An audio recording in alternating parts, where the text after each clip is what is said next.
Assalamualaikum warahmatullahi wabarakatuh. Selamat datang kembali di channel Lama Tenaga. Di video kali ini aku mau review ini kompor tanam punya aku.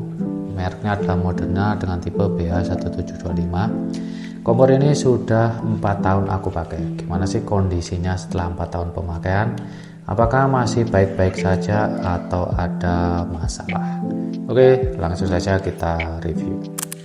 Oke, sebelum review aku minta maaf kalau kondisi kompornya lumayan kotor ya, karena memang kompor ini dipakai setiap hari masak oleh istriku. Jadi ini tadi pas mau review, mau bersihin lagi males, jadi wis lah langsung tak review aja.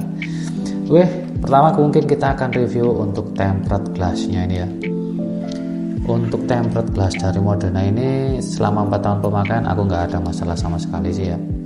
Tempered glassnya tetap aman, nggak ada retak ataupun gimana-gimana. Karena untuk kompor Moderna sendiri ini kalian bisa lihat, untuk tempered glassnya ini garansinya adalah seumur hidup. Di sini ada tulisan lifetime warranty untuk tempered glass. Dan alhamdulillahnya memang benar ya, selama ini untuk tempered glassnya ini masih tetap aman. Padahal kompor ini dipakai masak setiap hari. Rata-rata durasinya per hari itu 1-2 jam. Tapi ya kalian bisa lihat sendiri masih aman untuk tempered glassnya. Oke, untuk selanjutnya kita bahas untuk kenoknya nih. Untuk Moderna punya aku ini model kenoknya seperti ini. Ini yang bagian atasnya ini dari bahan kayak aluminium gitu ya. Ini kalian bisa lihat. Dan untuk kenoknya sendiri dua-duanya juga masih aman, nggak ada oblak ataupun apa, jadi memang tetap seperti ini dari baru. Paling ya cuma tambah kotor aja, normal karena memang dipakai setiap hari. Kemudian untuk selanjutnya kita bahas untuk tungku dari kompor Moderna ini. Untuk tungkunya juga masih aman saja, nggak ada masalah apa-apa. Paling ya hanya lecet-lecet pemakaian seperti ini nih, kalian bisa lihat ada lecet di beberapa bagian. Ya maklum lah 4 tahun pemakaian gitu ya, jadi ya memang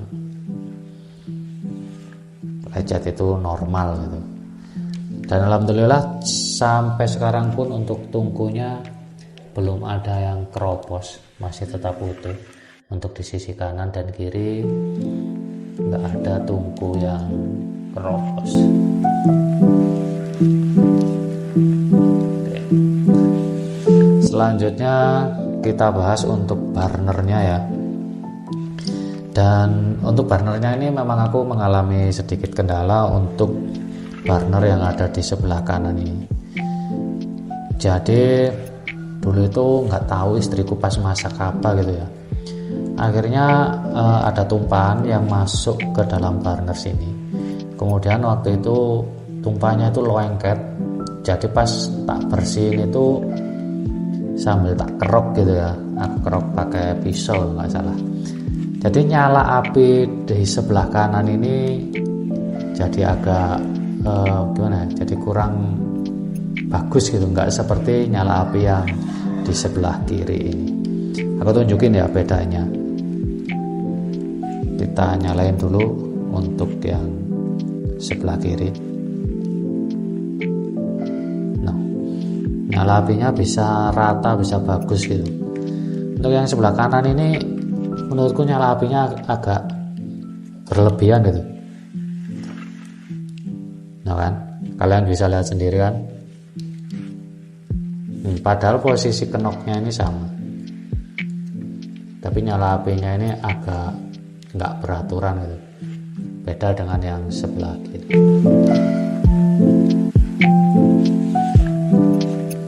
Oke, jadi selama 4 tahun ini yang jadi kendala ya paling cuma itu burnernya, tapi itu pun juga karena kesalahanku jadi bukan dari kompornya ya, karena kesalahan pemakaian saja. Oke, sekarang kita beralih ke posisi bawah kompor. Untuk baterainya ini baterai seperti ini. Kalian boleh percaya boleh enggak, selama 4 tahun pemakaian aku baru ganti baterai dari kompor ini baru 2 kali. berarti menurutku awet banget ya. Tak kira itu dulu kalau pakai kompor yang pematiknya memakai tenaga baterai ini bakalan boros, tapi ternyata enggak. Aku serius, jadi 4 tahun itu baru ganti baterai 2 kali aku. Ini kenapa kok ada kayu seperti ini? Jadi ini aku buat penyangga kompornya ya, karena dulu waktu buat tempat dudukan di kompor ini aku agak sedikit salah. Harusnya kalian lihat kompor itu kan memiliki kaki-kaki seperti ini. Ini harusnya ada penompangnya, jadi cor-corannya itu harusnya ada yang bisa menopang kakinya ini, jadi nanti akan lebih awet untuk tempret gasnya. Akhirnya karena salah, daripada harus bobok lagi, harus benerin lagi, akhirnya aku punya ide buat dudukan dari kayu seperti ini. Mungkin untuk kalian yang penasaran bagaimana cara aku buat ini dudukan buat kompor ini, buat kalian yang juga mengalami masalah kayak aku ya, misalnya salah buat tempat dudukan kompor tanam, kalian bisa tiru caraku. Ini murah banget, aku pakai bahan-bahan bekas dan alhamdulillah sampai sekarang juga masih awet. Oke, jadi itu tadi reviewku tentang kompor Modena BH1725 setelah 4 tahun pemakaian. Jadi menurutku selama 4 tahun ini kompor ini masih aman-aman saja. Paling kendalanya cuma tadi di nyala api yang sebelah kanan sini agak nyalanya nggak beraturan ya, kurang rapi gitu, karena memang kesalahanku sendiri waktu bersihin burner itu. Untuk yang lainnya menurutku tetap aman sih. Jadi menurutku yang penting itu kalian harus pandai-pandai merawat barang. Sebagus apapun barangnya, kalau nggak dirawat pasti cepat rusak. Oke, semoga video ini bisa membantu kalian. Untuk kalian yang ingin beli kompor tanam, nggak usah takut ya, karena aku sudah 4 tahun pakai kompor ini dan nggak ada masalah. Terima kasih untuk kalian yang telah menonton video ini. Jangan lupa like, subscribe, dan komen. Terima kasih. Wassalamualaikum warahmatullahi wabarakatuh.